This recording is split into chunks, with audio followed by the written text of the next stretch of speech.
വമ്പൻ വാഗ്ദാനങ്ങളുമായി എൻഡിഎയുടെ പ്രകടന പത്രിക പുറത്ത്. തിരുവനന്തപുരം കണ്ണൂർ അതിവേഗ റെയിൽവേ ശൃംഖല, പാവപ്പെട്ട കുടുംബങ്ങൾക്ക് 2 സൗജന്യ LPG സിലിണ്ടറുകൾ, എയിംസ് യാഥാർത്ഥ്യമാക്കും, ക്ഷേമ പെൻഷൻ 3000 രൂപയാക്കും എന്നിവയാണ് പ്രധാന വാഗ്ദാനങ്ങൾ. വിവരങ്ങളുമായി BS അനു ചേരുന്നുണ്ട്. അനു, വമ്പൻ വാഗ്ദാനങ്ങളുമായാണ് എൻഡിഎ എത്തിയിരിക്കുന്നത്. ഇതിൽ ഏറ്റവും പ്രധാനപ്പെട്ടതാണ് തിരുവനന്തപുരം കണ്ണൂർ അതിവേഗ റെയിൽവേ ശൃംഖല. അതുപോലെ തന്നെ എയിംസ് യാഥാർത്ഥ്യമാക്കുമെന്നും അവർ പറയുന്നുണ്ട്. എന്തൊക്കെയാണ് വിവരങ്ങൾ?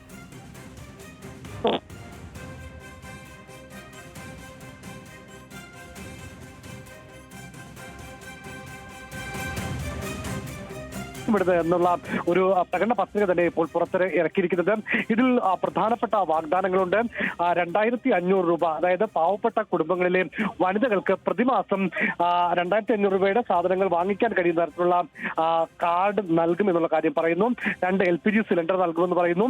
തിരുവനന്തപുരം കണ്ണൂർ അതിവേഗ റെയിൽവേ, അതായത് ഇ ശ്രീധരൻ പറഞ്ഞ അതിവേഗ റെയിൽവേ ഈ മാനിഫെസ്റ്റോയിൽ ഉൾപ്പെട്ടിട്ടുണ്ട്. അത് മാത്രമല്ല, തിരുവനന്തപുരത്തും കോഴിക്കോടും മെട്രോ ആരംഭിക്കും എന്നുള്ള കാര്യം പറയുന്നുണ്ട്. മറ്റൊരു പ്രധാനപ്പെട്ട കാര്യം, ഈ തെരഞ്ഞെടുപ്പിൽ തന്നെ ഏറ്റവും പ്രധാനപ്പെട്ട ശബരിമല വിഷയത്തിൽ 2 കാര്യങ്ങളാണ് ഈ പ്രകടന പത്രികയിൽ പറയുന്നത്. ഒന്ന്, ഈ ശബരിമലയിലെ കഴിഞ്ഞ വർഷങ്ങളിലെ ഓഡിറ്റ് അടക്കം പരിശോധിക്കുന്നതിന് വേണ്ടി ഒരു പ്രത്യേക കമ്മീഷനെ ചുമതലപ്പെടുത്തും. രണ്ടാമതായി CBI അന്വേഷണം നടത്തും. ഇതാണ് ശബരിമലയുമായി ബന്ധപ്പെട്ട വാഗ്ദാനം. ഈ തരത്തിൽ യുവാക്കൾക്ക്, അതുകൂടാതെ തന്നെ ഒരു വികസന മാർഗരേഖയായി നമുക്ക് വേണമെങ്കിൽ ഇതിനെ കാണാം. അല്പസമയം മുമ്പാണ് ഇന്ന് തിരുവനന്തപുരത്തെത്തിയ BJPയുടെ ദേശീയ അധ്യക്ഷൻ നിതിൻ നബീൻ ഈ മാർഗരേഖ പ്രകാശനം ചെയ്തത്. ഇന്ന് രാവിലെ അദ്ദേഹം ആറ്റിങ്ങലിൽ ഈ പറയുന്ന റോഡ് ഷോയിൽ പങ്കെടുത്തിരുന്നു. അതിനുശേഷമാണ് ഇവിടെ പരിപാടിക്ക് എത്തിയത്. അനു, അതുപോലെ തന്നെ കേന്ദ്ര ബജറ്റിലടക്കം കേരളത്തിന് എയിംസ് ഇല്ല എന്നുള്ള തരത്തിലുള്ള വാർത്തകൾ വന്നിരുന്നു. ഇപ്പോഴിതാ എയിംസ് യാഥാർത്ഥ്യമാക്കുമെന്നാണ് ഇപ്പോൾ ഈ പ്രകടന പത്രികയിൽ പറയുന്നത്.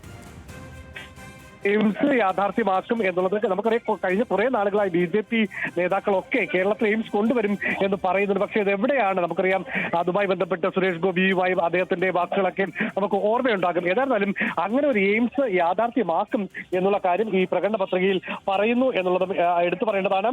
2 LPG സിലിണ്ടറുകൾ നൽകും എന്നുള്ള കാര്യം പറയുന്നുണ്ട്. മാത്രമല്ല, ദേവസ്വം ബോർഡുകൾ, അത് ഈ വിശ്വാസികളെ കൂടി ഉൾപ്പെടുത്തി ദേവസ്വം ബോർഡുകൾ പുനഃസംഘടിപ്പിക്കും എന്നുള്ള കാര്യം പറയുന്നു.